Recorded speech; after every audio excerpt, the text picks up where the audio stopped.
Saturday, Saturday April morning event. 5th. Jeff, we appear to be dialing in simultaneously from the past and from the future. If one were to look at your This affect on hat? screen, well, yeah, you've got so Jeff is wearing the Harris Walls camo hat, future vintage, and then was just wearing a pair of bright orange shades that kind of match the orange of the hat, which kind of have a future vibe. So you're like a future primitive over there, is Ben, what's going it's 2025. on. I've come Thank to you. I was at my favorite place in the world yesterday, the thrift, and I found this hat with the, you know, Oh wow, really? Harris Walls. But here the You reason would I have bought thought people would hang on to it for the future vintage of it all. I mean, Ben, I'm surprised I found it in the red land I call Dade County. I mean, Oh, come I on. see. Okay, gotcha. But it's funny on that note, the reason I picked it up is because one thing I have been thinking about is like, what is happening in the US? And we talk about all we've been hearing is tariffs. In fact, to me, it's amazing the amount that we're hearing about tariffs now coming from the influencers of fashion. Mhm, mhm. And it's just really interesting to see. And man, the first thing I thought of, what a way to combat the tariffs, but to buy secondhand, right? And to buy secondhand, I feel like is a way to do it. Surprisingly, this Harris Waltz hat, which is made by, this is official. This is a true timber cap. And amazingly enough, Ben, the best part about this thing, it's actually union made in the United States, Yeah, right? yeah. So unlike Yeah, some, yeah. to be very honest, unlike that Trump shit you see all day, which is made in China, this hat was actually made by American hands and speaks to the fact that we have some American manufacturing here. So I listen, I know we got a lot to talk about on culture, but Yeah. let's talk about this I just tariff wanted to thing. talk about I just wanted to talk about stuff. So, yeah, I guess we can talk about there's a whole bunch of new stuff this week I want to talk about. But anyway, like There is I a mean lot. like things. Anyway, let's talk about the tariffs for a second because that of course has a bearing on all of the things. Go ahead.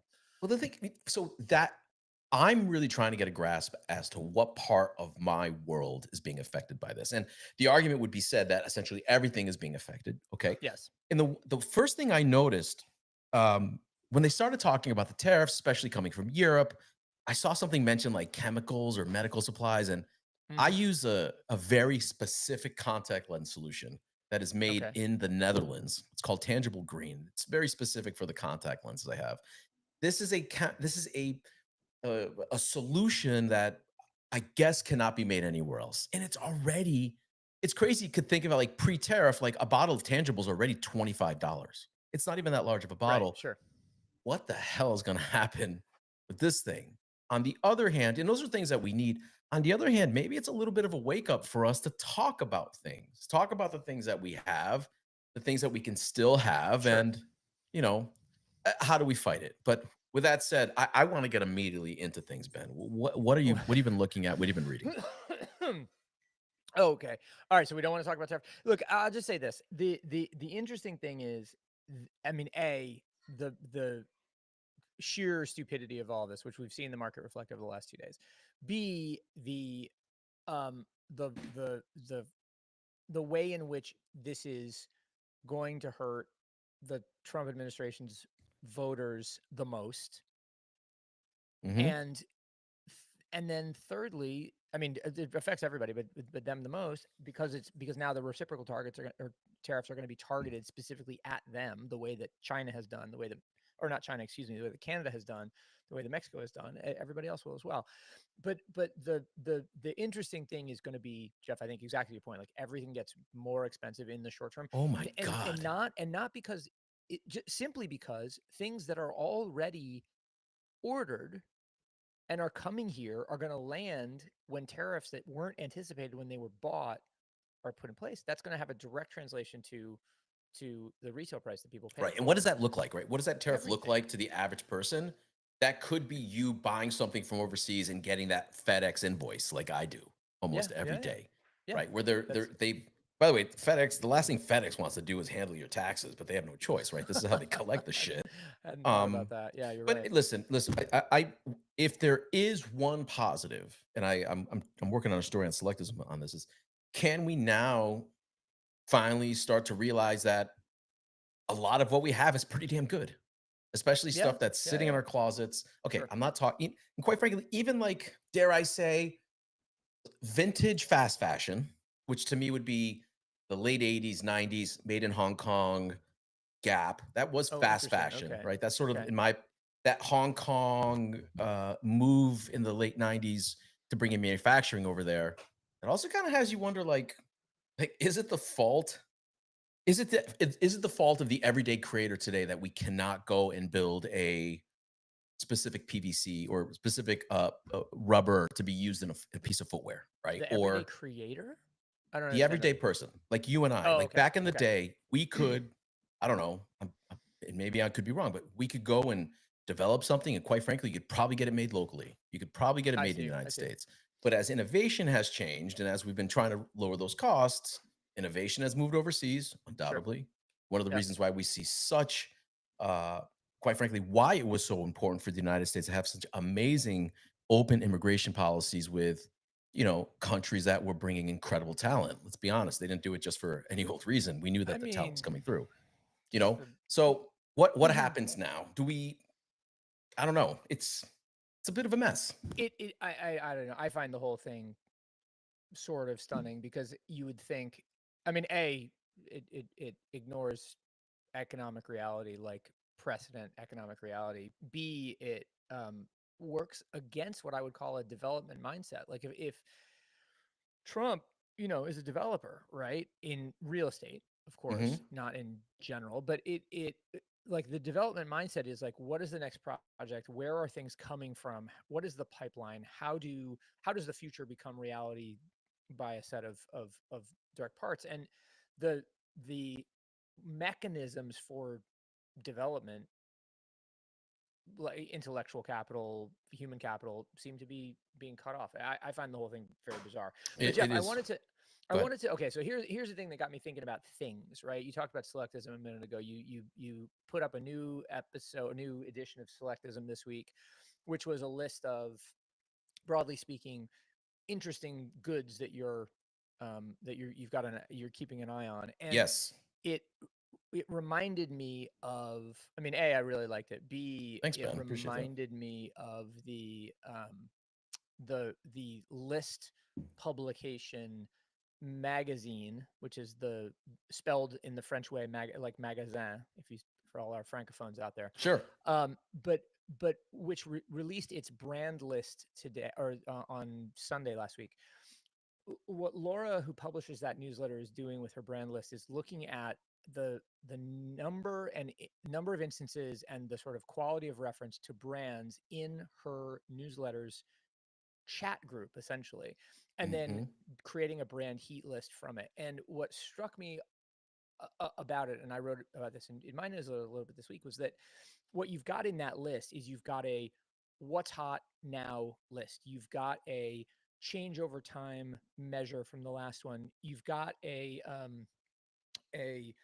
a bit of actionable insight in terms of what the specifics of each brand people are talking about, and you've got what I called like a future vintage shopping list. So it's like in the way that people shop for Tom Ford era Gucci now, there Right. will be the sense of like the Sarah Trin era La Re Mer in the future Absolutely. type thing. Um, what I so I thought it's just like massively interesting and valuable, and something that people should be paying attention to, and something that I'm going to end up talking a lot about.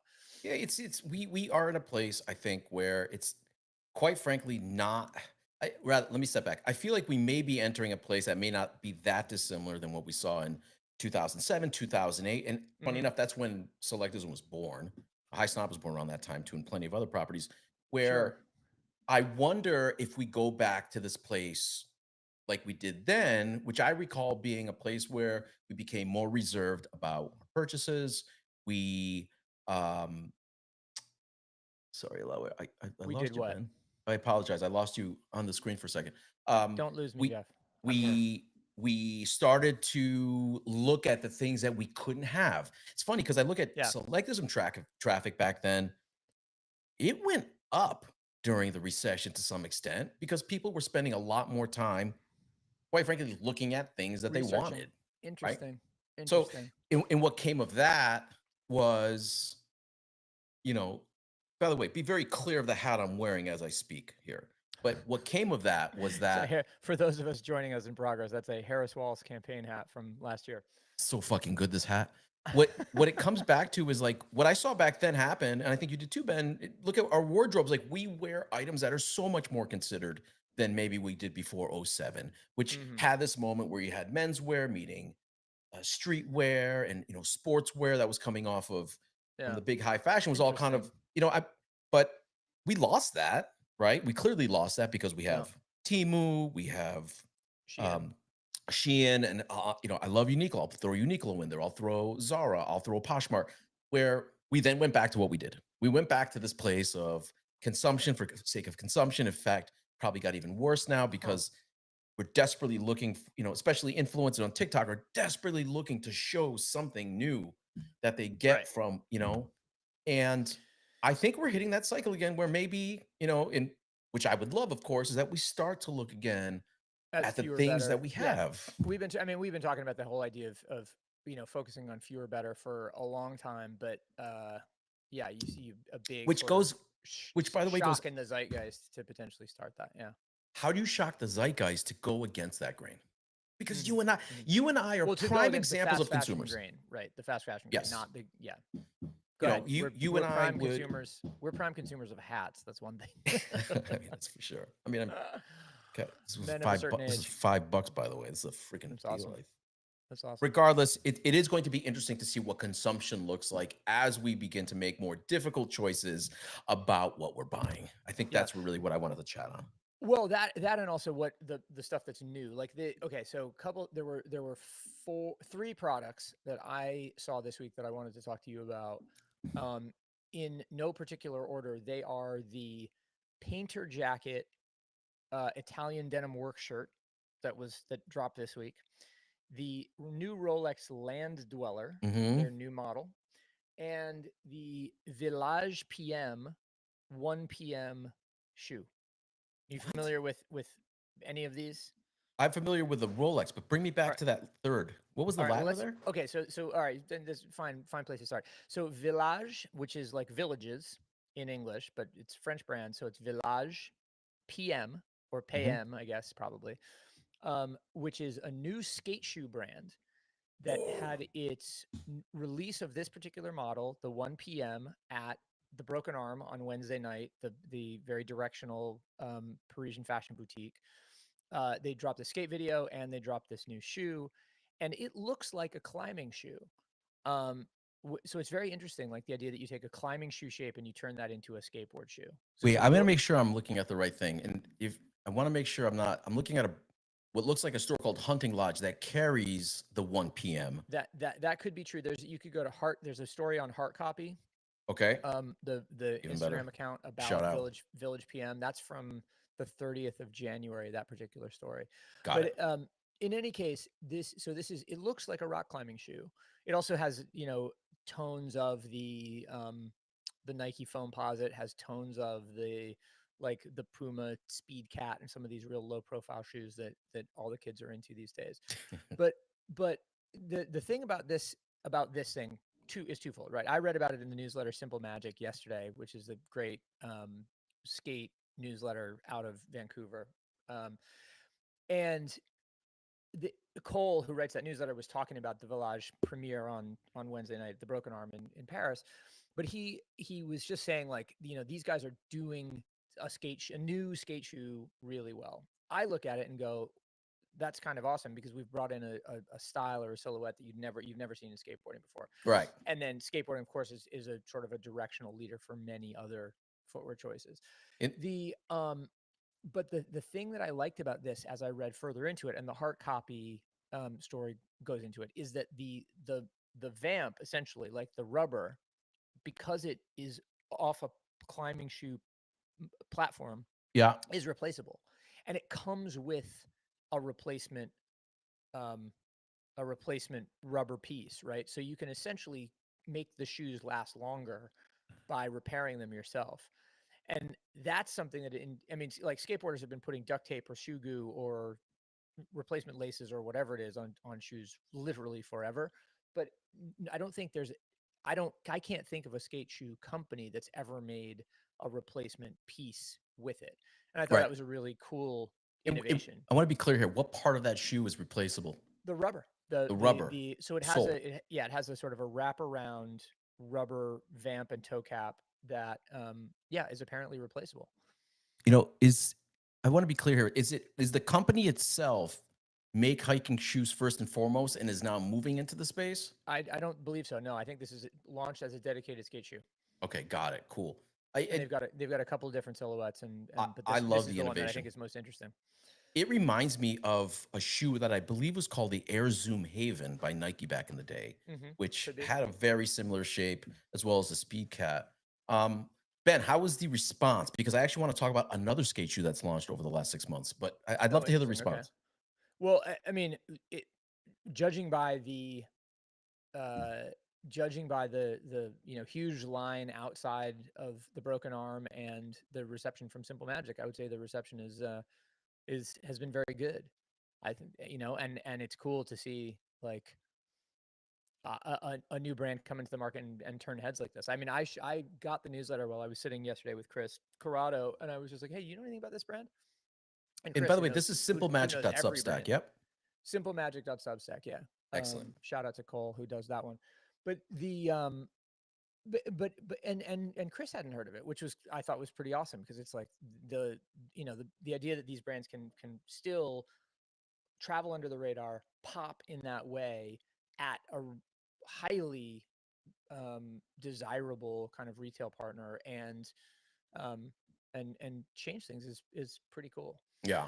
Um, so yeah, I love that, And by the way, what I oh, asked, and also the other thing that's important about this is that they retail at 120 oh shit. euros. So they're not Oh, that's a very accessible price point, particularly for a pair of shoes where you're essentially getting like two pairs of shoes. right. Very cool. And Ben, give us the drop on where to find that again. It's the Instagram is Village PM. Let's see here. God, Sorry. man. Hard copy as a feed on the web just looks so gorgeous. Yeah, Hard Copy does a great job. We should. Do you know that guy? I know Gene Yes, I knows him. do. Yeah. Yeah, we should talk to that guy. Let's keep talking about skate shoes for a second because I do think it's great that we see an additional in there. And then I want to talk about the latest A24 movie that came out yesterday, which I got Oh, and interesting. sat Okay. down immediately and watched.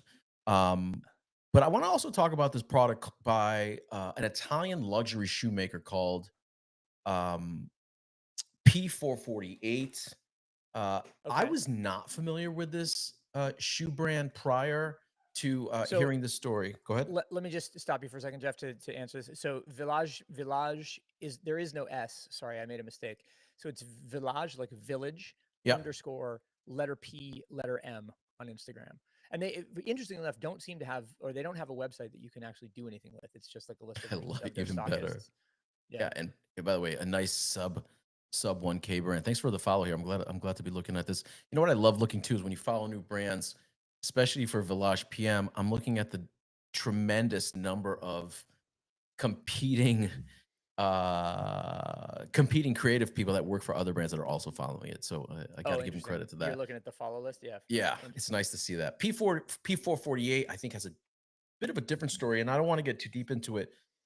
My understanding is that they are an Italian footwear company. There's so many amazing companies in Italy that are making shoes in general that, quite frankly, half the time don't even show up on the radar of what we're doing in the United States. But these guys have been around some time, and what's interesting is that they launched a skate shoe with skater Tori Pudwill. And if anybody skates, and I'm coming from the periphery, he's a fantastic skater. But my understanding is that he's a skater that I've been told a lot of brands stay away from. And Yeah. I don't know if you know anything about Tori, but what's interesting is this alignment then of somebody that's seen a little bit as anti-establishment within the skate scene, working with an Italian luxury shoemaker on a shoe. Yeah. It's Fascinating. where's the mix? Where's the match? Well, I mean, for Tori, I don't. First of all, I don't know him, and I agree with you that he's not doesn't seem to be super well loved within that kind of sponsor community. Although I don't know why. I don't either. And I should ask the crew. Who could Please do, tell me because what this is very specifically what I've heard yeah. about Well, Tory. I wonder if he just was like a little too, he's a little too Red Bull and a little too, like SLS, Mhm. uh, competitive coded too early. I love that you Because called his, SLS competitive coded. It is so coded, bro. Skate is well, as coded as it gets. but well, no, of course it's coded, but it's not like there's the hardcore is not competitive coded. That's It's they're cer- they're it's not competitive the coded, but it's definitely aware of who's brands like around. well, of course, but like brands like Nike, who, yeah, no, I agree with you about that. It's widely observant and encyclopedic in its opinions about everything. Speaking of which, Noah Noah Johnson on Throwing Fits last week talking about how skateboarders are naturally hyper observant because skateboarding is down to tiny details like the number of millimeters in a wheel True. diameter. I thought was really, I mean, I thought it was it was an astute Great episode of observation Throwing Fits with Noah Johnson, of course, the new EIC editor in chief at High at High Snob. Snob. And Yeah. can we talk about that for a quick second? His first great piece, I don't know if you caught it, was with one of my favorite newsletter writers, Sammy Reese, who runs Oh yeah, Snake. Sammy's Snake. great. Sammy's great. By God, if you want to buy furniture, it's only one guy to follow, really. I mean, there's no man. There's two. David Michon from Forescale as well, who I'm going to Okay. talk to on TikToks in a couple of weeks. Is But the other Sammy's on that chair shit, man, like nobody's business, you know? one. But anyway, Well, regardless, he's also on that gain shit, on that non-seed oil shit. I mean, Sammy's like he is as the, he is the the rabbit holes that Sammy goes down when are you look at Sammy, I deep. immediately think of Youth Crew New Jersey hardcore. I don't know why, and I'm not even sure if Well, Sammy's from there, but he's from Ottawa. oh fuck, I got that completely wrong. Anyway, put that aside. Sammy It's actually closer to did a Buffalo hardcore. yeah, way up. He did a fantastic editorial with High Snob. I'm assuming it was under Noah's direction, where he tried on a variety of spring summer 2025 fits.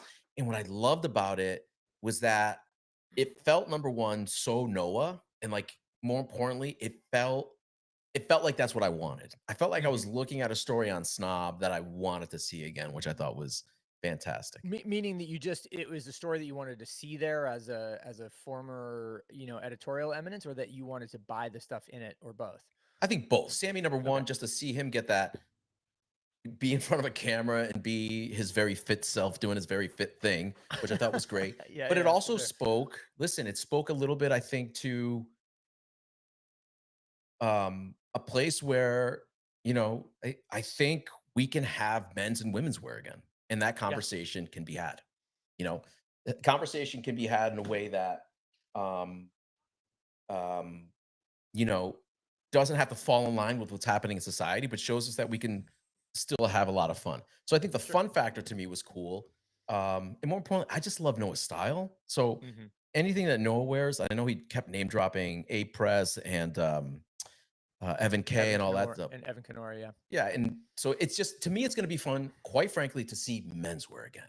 Like real, just kind of, It's so funny to say that. I laugh about that because I just don't think that stuff has gone it has. anywhere. But there's a very specific thing that you mean by menswear, which has maybe gone someplace. And so I guess it's like navigating I the have subtle not been, details of what is and what isn't that I find funny. yeah, I mean, the great thing about Snob and the great thing about the world that we live in is that it ebbs and flows. And as a media company, you can make a decision to grow with your audience as they age with you, or you can stay in the moment and stay aware, as skaters would, of your surroundings and what's happening. And then I think that evergreen component, that there's always somebody new coming in, checking it out, and that what they're being exposed to may not necessarily be what the generation before them was exposed to. That to me is cool. And I think it's great that we're able to, we're in this really strange place in the world where we're unsure of what shit's going to cost. We're unsure of what we're going to be able to produce here. And yeah, what else can we do? Well, I mean, we could follow the painter jacket model and we could make things only to pre-order Or maybe not. That's not. That's no. That's wrong. That's not fair. But so Painter Jacket, Paynter Jacket, UK company, husband and wife or domestic partners or some relationship like that. Husband and wife. They started to make jackets a few years ago with kind of chore coat style, and over the course of time, they've expanded into a series of other styles. They had a raglan coat earlier this year.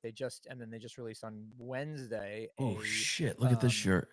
the, I thought you would get that way. So Oh, it's an Italian denim work shirt, and oh, so looks they so made good. it, and it released on Wednesday, and it sold out as all of their things do by design, God and damn. then they have now launched a pre-order um, situation. Look, I have always felt like where you could drum up enough demand to get pre-orders going, it's by far the best way to do something, because you save your overhead, you save Right. all of this kind of like strategy and go to market time. It's just so much more economically efficient. And so I don't know the Painter people. I wouldn't be surprised if they made 100 shirts originally, because it was a low enough risk, and then those things sold out in 2 minutes, and then suddenly they've got 1,500 pre-orders, and so they can then go back to a factory, get better efficiency on scale. They can deliver when they deliver in a way that's most economically viable, not most sort Right. of immediate and convenient. I just think it, like, really smart. And that, well, so one, I wanted to just get your take on the shirt, because you are of course, Chambray. You're the chairman of I'm loving Chambray, it. and this is not a Chambray shirt, to be honest. Or to be clear, it's a Italian denim Mm-hmm. work shirt. So heavier, more substantial, a very specific blue, as they talk about in all of the materials. But so, what do you think of this guy, Jeff? Do you approve? To me, it hits the hallmarks that I'm looking for, as I said in my newsletter this week. Like, small batch, you know who's making it, you Yep. know the intention. And listen, that's the kind of consumer I am, and there happens to be a good number of people to be able to support this. So I love it. Listen, I think it's super cool, and they've been a little bit off my radar. I'm about to jump into it. More importantly, I really love the editorials they got going with these long trenches. Are these theirs? Yeah. That's the raglan coat that I was talking about, or Wow, I it's think super anyway. cool. Yeah. And just these guys have a fairly good following. I'm always interested, and again, not that numbers mean anything, but I'm always interested in, how big of an audience do you have to have in order to be able to Hit critical break through mass. and sells, Yeah. right? Hit critical mass. We have an idea of what that looks like on Substack, but more than ever, like, if you're a brand like Painter Jacket that can get themselves, almost 100,000 followers, and they can just do this, it's great. You know, Yeah. no, you don't necessarily have to be super scale all the time. And this is a great reminder of it. Look at that photo of them together, this couple. Look how happy they are. She's my God, I he know. kind of looks I'm like not me. looking at the website like you are, Jeff, but Kind I of know looks what you like mean. me. I know what you're referring to. Kind of looks like And for me the too. record, by the way, they've been doing this for now, it looks like 5 years. So Yeah. that's super cool. Yeah. Yeah. Yeah. So, that was one thing. And then the other, so the Village PM shoe, Yeah. the Painter shirt, and the Rolex Land Dweller were the things that I wanted to talk about. The Rolex Land Dweller is a, let's call it 2025 update, automatic movement of the 1970s oyster quartz, designed by Gerald God Genta, damn. and which was a kind of a famous bête noir joke for a long time, but has become kind of a cult classic. The thing I find the Land Dweller a little mystifying, mainly because the name is so dumb. Why? Okay, well, Land dweller. sea dweller, I get. Okay, that means this watch can go underwater. Cool. That's a specific technical specification. Sky Dweller, I thought, was a little bit of a stretch. Like, okay, it's a pilot's watch, but like any watch can go to the sky. Yeah. Land Dweller, it's like, what are you? Okay, come on, guys. It's Like, why are you so indebted to this naming convention that you have to go? Like, what? And then also, what comes next? Like, mud dweller, like fucking jungle dweller. Like, what do you? Shut up. Stupid. Right. This is just to let people know. This is a, you know, this is a Rolex. It it has returned, It's cool. and Look, it's cool. I'm not. I like. it's I and got a lot of bling, man. I like, and well, that's is my kind of my point. Like, I like the oyster quartz a lot. The oyster quartz is a very cool shape. It's unsung, and and even disliked in certain circles. And I think that's kind of awesome. This is that case shape. The Explorer gilt numbers at 3, 6, and 9. The fluted bezel, so you have all of that kind of blingy, reflectiony kind of stuff. Some kind of weird cellular ocean type pattern on the ends, on the face. It's all too much, and then it also has a really dumb name, and I'm just sort of mystified by all of it. I'm mystified by all of it. the wa- it, uh to me, it's not a watch that I necessarily want to go towards. I am pretty boring when it comes to Rolexes. I just happen to love a typical Datejust. There's a lot going on in this watch. And size It's got a wise, dumb name. I hate the name so much. I think It's so this is going to stupid. fall in the hands of more women's wrists, I think, than men's. Oh, But interesting. We'll have to on ask. the I'm surprised to hear you say that. I have to ask well, the Bryn majority of them are about that. 36s, I think. I think they're all pretty much 36 with a Yeah, couple 40s. everybody's on the small watch wave though. I Come on. love I love a good Try small this. watch. Check this out. I just got this one from my brother. It's a Seiko. Um, oh, yeah, just like a little 36 millimeter Seiko Dude, I love those little things. that They're so he good. got it he got at a pawn shop in Reno. And that's even more important. I That's see. Yeah. that to me is more important. The watch that I was paying attention to this week was um the engineer Tell me. release from IWC, where they've now Oh yeah, come yeah, yeah. out with The a rose gold, Ingenieur. which is What awesome. is the yeah, I really I like that one. The what is it? The Engineer is what? It's like the IWC answer to the Rolex Milgauss, which is like the or Yes. Milgauss. Yeah. The this is this is the lab that's especially formulated for scientists who work with electromagnetic energy. Totally. And this one's made for, All six of them. this one's made for an engineer. I don't know what engineer would want this, but yeah, No, it's but that's it. It's like the movement isn't affected by electromagnetic energy, and it's just like, okay, guys. Ben, I don't know about you, but that's important to me, bro.